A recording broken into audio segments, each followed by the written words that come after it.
Di kios Semarang. Kios Semarang, apa kita bikin di situ? Lagi duduk-duduk. Menunggu seseorang atau apa?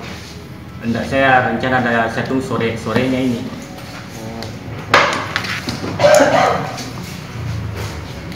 Di kios Semarang situ? Kurang lebih setengah jam. Setengah jam. Itu kios Semarang apa? Kita pesan apa begitu? Saya pesan bir. Pesan bir. Berapa botol kita? Tiga botol. Nggak ada ini menunggu teman atau apa? Nggak, saya nunggu sore hari untuk sore hari ini. Saya ada janjian sebetulnya. Terkait kan menurut keterangannya pemilik kios, kau sudah sering di situ tuh, nongkrong di situ kan? Iya, kalau ada teman-teman. Sudah sering katanya pemilik kios itu. Janjian untuk apa nih, Pak?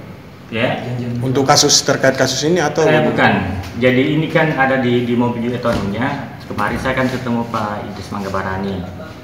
Ada tanahnya itu yang dipangkep, itu rencana dia mau lepas.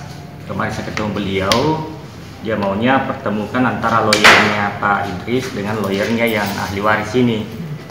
Jadi saya nunggu kabar sorenya ini.